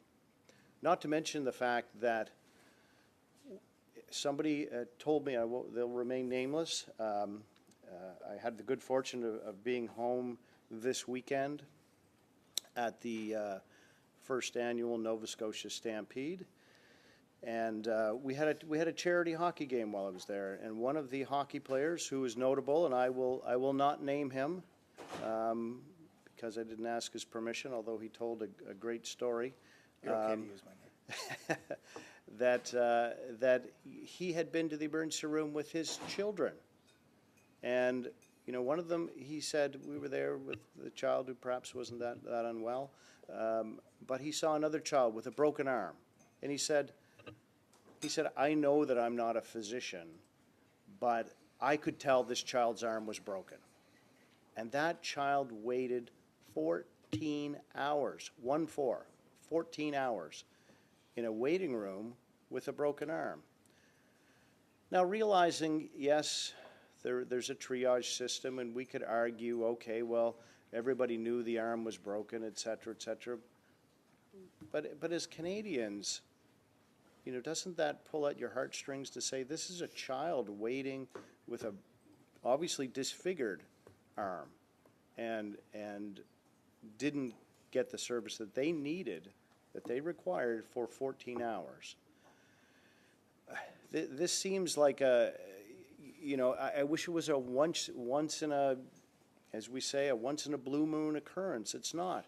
I've known people that have waited so long with a laceration that by the time that they had an opportunity to see a treating physician, that they didn't even require stitches anymore. Mm-hmm. Their wound had healed, basically.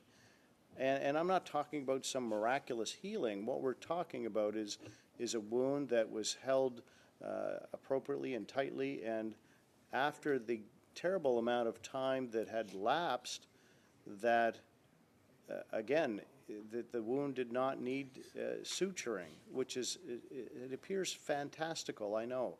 But these are stories that everyone around this table has already heard.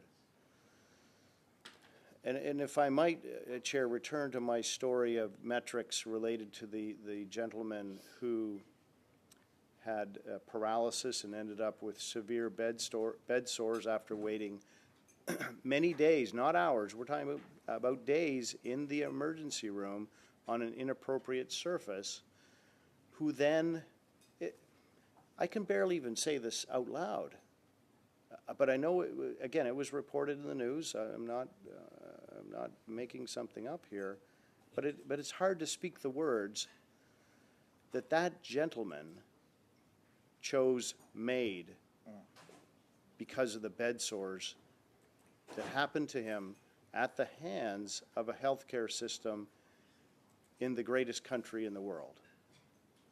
And again, that happened under the NDP Liberal Coalition watch.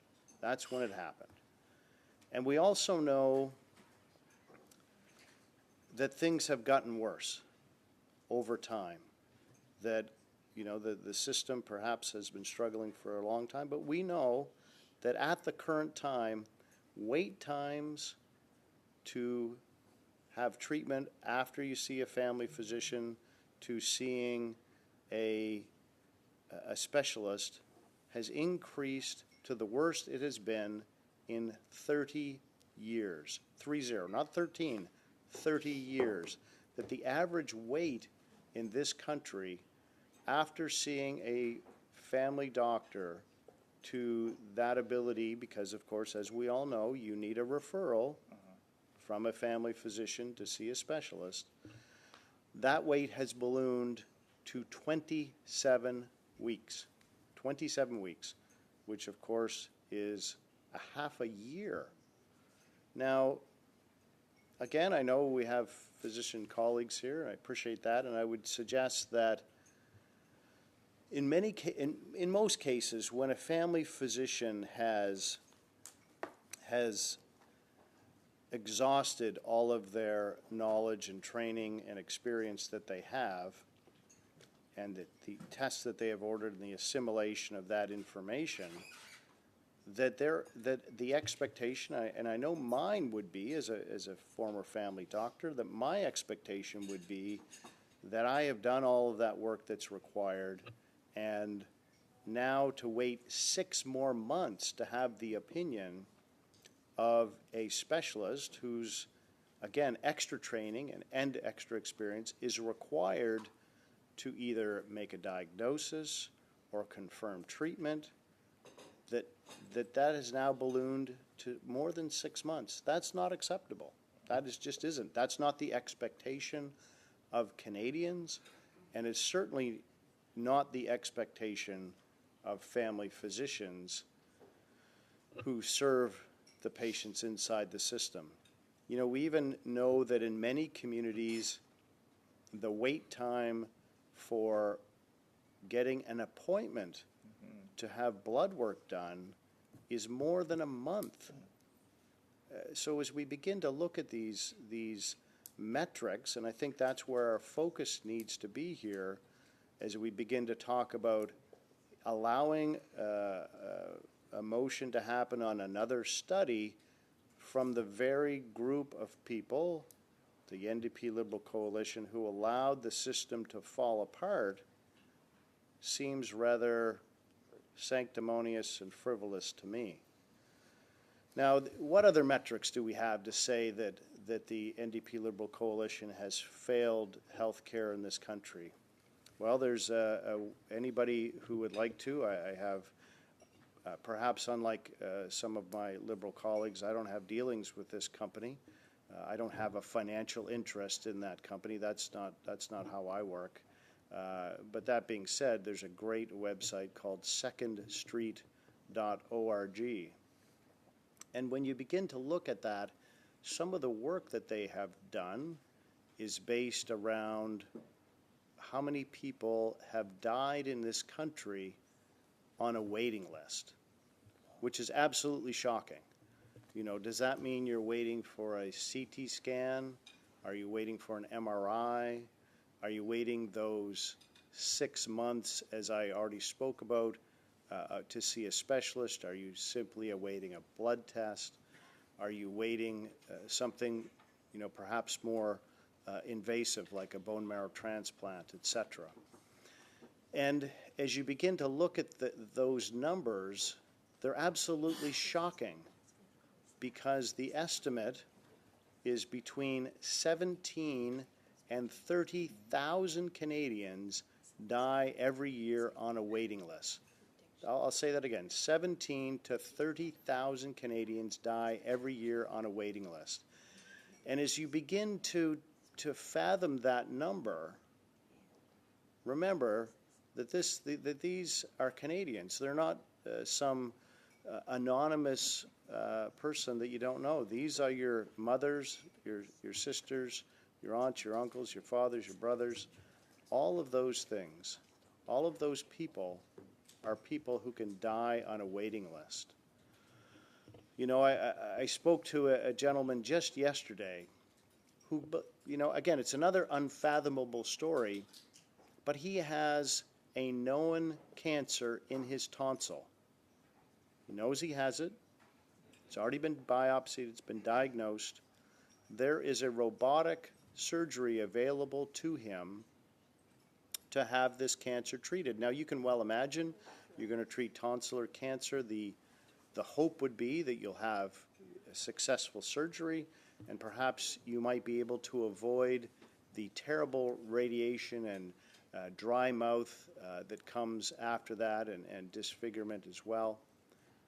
His surgeon only has access to the robotic surgical assist one Thursday every 2 weeks. So as we begin to look at the failing system that exists before us at the hands of the NDP Liberal coalition, as I said, it becomes a bit rich as to the movement of this debate. Because what have the NDP Liberals done over the last 9 years with respect to health care besides destroy it? Nothing. And we have heard this Prime Minister also stand up in the House of Commons and say, I remember it happened when I first came here almost 3 years ago, a little better than 3 years ago, I guess now, that he was going to provide to Canadians 7,500 doctors, nurses, and nurse practitioners to this system to make it better. And again, when you look objectively at the metrics, you have to understand that the system has gotten worse and worse and worse and worse. And the numbers of physicians continues to decline over time. And of course, those out there watching will say, well, what are you going to do about it? What would a Conservative government? Well, we've already announced a program for international medical graduates that we know there are 20,000, at least 20,000 physicians who are here in this country who have practiced medicine and trained in medicine abroad, and who have come to this country who have not been able to practice their trade. It is an incredibly sad indictment on the system run by the NDP Liberal coalition, and this is a terrible joke. I'll preface my remarks with that. But you know what? Everybody has heard this, that in Toronto, don't call an ambulance, call a taxi, because your taxi driver is going to be a physician who is trained elsewhere. It's a terrible, terrible joke. But sadly, we know that there are, as I said, 20,000 physicians who have trained outside of this country with experience who are living here who cannot access the system.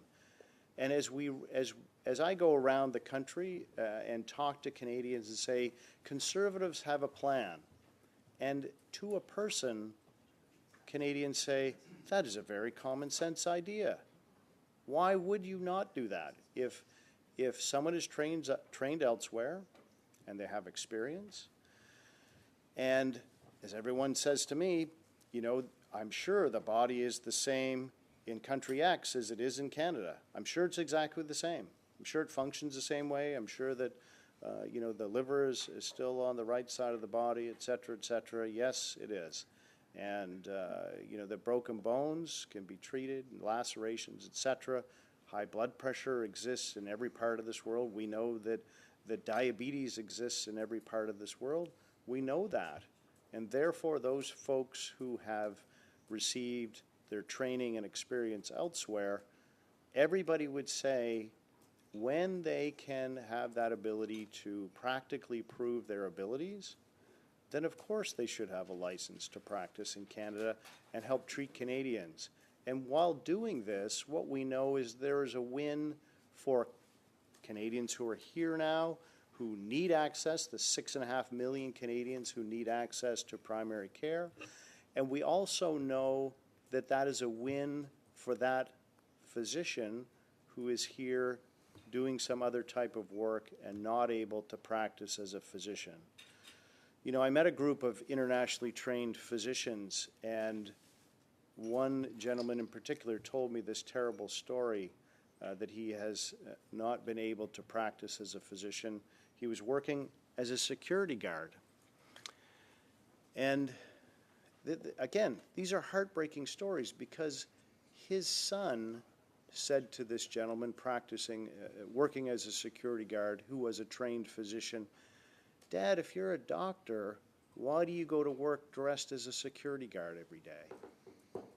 And how do you explain that to your young child that, well, I came to this country for an opportunity, and because of the barriers that exist in this country, I'm not actually able to work as a physician here. And we know that when you look historically at Canada, of how we built this country, many people came from elsewhere with training in medicine and nursing, pharmacy, dentistry, veterinarian skills, bricklaying, pipe fitting, electricians, carpenters, etc. And how did we welcome those folks back when the country was being built up? And we welcomed them by saying, "Hey, let's see what you can do. Show us what you can do. Oh, here, watch me build this. Watch me do this. Watch me apply my trade." And everybody agreed, "Wow, you know what you're doing." And not surprisingly, the body is not different in country X compared to here in Canada. So when we look at those practical, that's one example of a practical solution that that Canadians are able to receive from a common sense conservative government, to be able to say, when you can prove your skills, then we will have you going to work and providing services on behalf of Canadians. Chair, the other metrics that we need to look at are the failing healthcare system that has happened at the hands of the NDP Liberal Coalition is related to the service to veterans. And we know, on this side of the House, we know that mental health is health. My great friend Todd Doherty, a champion of the 988 suicide prevention hotline number, who pushed and pushed and pushed, such that, in my mind, it never would have happened without Todd Doherty. And when we understand that, and we understand that veterans are calling for help to Veterans Affairs and saying, "I need to access mental health supports. I've struggled. I've served my country. I've signed on the dotted line." And the answer, of course, in these terrible, again, you can't even, I wish someone would accuse me of hyperbole and making up these stories, but everybody knows they're true. Everybody knows that there are veterans in this country who are reaching out for mental health help, who were offered medical assistance in dying. That was the offer. Well, you're never going to access, I don't know what they said. You can't access it. It's too long to access it. Your case is too difficult. Whatever. Have you considered MAID?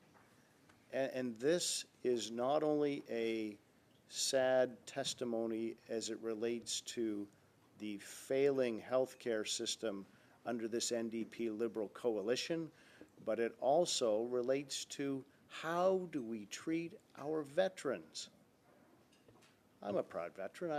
I'm grateful that you're very welcome, Todd. I'm grateful for having the opportunity to serve. It taught me a lot of things, and here we are offering veterans not help. We're not saying here's a hand, grab hold. I don't want you to die. What we are, not us, what the NDP Liberal Coalition government is offering is medical assistance in dying to veterans who need incredible amounts of mental health support because of what we as a country have asked them to do. We have said, will you sign on the dotted line? Will you serve? Are you willing to give the ultimate sacrifice for doing what we believe as a country is right? And they answered that call. They said yes. And this NDP Liberal Coalition government failed them. Failed them, failed them, failed them. And Chair, if it were only one veteran that was failed, maybe someone could call it a mistake, but it was not. It was not only one veteran. It was multiple. This was a pattern of behavior that, to me, can only come from where all the decisions come from of the NDP Liberal Coalition, and that is straight from the Prime Minister's office. That is where it would appear that all of the decisions come from. And that is a sad, sad state of affairs. We've been debating opioid therapy here, and I found it very rich today that, again, 9 years have passed, and the only argument that the NDP Liberal Coalition has come up with is so-called safe supply. Let's give out free drugs. And I find it absolutely fascinating that suddenly colleagues on the opposite side are now saying, well, we need comprehensive treatment. Well, we've been talking on the Conservative side of a common sense solution of comprehensive treatment for years now, ever since I came to this place 3 years ago. Those are the things that we have been talking about on this side of the House. We do not believe that giving out endless supply of high-powered opioids are what is going to enable this crisis to end. But what we do believe, we believe that there is a possibility for rehabilitation and treatment for every person that is affected by the opioid crisis. We do not believe in just giving them opioids, which is palliative care. That is saying to them, hey, guess what? You are never going to get better. Just take these drugs, and basically I believe the Costly Coalition wants them to take drugs and be quiet, because then they're not a problem to them. And that, of course, is an absolutely ridiculous thing to do. So as we begin to understand what the NDP Liberal Coalition has done to destroy health care in this country, it is an incredibly rich and perhaps unparliamentary for me to say ridiculous argument to say that they want to talk about the health care system suddenly as it becomes a ballot box issue. And we begin to see what's important to Canadians. Well, first of all, as the people that I visit and the doors that I knocked on, the cost of living, cost of living, cost of living, and cost of living. Those are the important things. I cannot put gas in my car. I cannot put food on my table. I cannot put a roof over my head. And so those things are what we hear every single day. And if all of you who sit around this table are not hearing that, I suggest you should have your hearing checked. And then suddenly healthcare becomes a ballot box issue. Okay, well, hey, we should address healthcare. Why don't you get rid of the carbon tax and address the cost of living? Because we know that one of the determinants of health is the ability to go ahead and put good food on the table so that you can have a healthy life. Those are things that are incredibly important. And those are the changes, the Blue Seal program, the getting rid of the carbon tax, the fixing the budget, building houses, stopping crime. Those are things that those of us on this side of the House are seized with. We're not seized with fanciful notions of suddenly having a wake-up call of now we're going to treat people with opioid addiction properly after not doing it for 9 years. Suddenly we're going to fix the most revered public health care system. That's not what we're seized with on this side of the House. And Chair, as you well know, there are many, many more things that I could go on about, but seeing the clock at 1:05, I would suggest that we should adjourn this meeting at this time and pick it up later. I move to adjourn. So we have a motion to adjourn. Is it the will of the committee to adjourn the meeting? All those in favor of adjourning the meeting, please raise your hand. All those opposed? Okay, so the meeting is not adjourned. Dr. Pawlowski is next on the list. Let me start by asking, what's the order after me?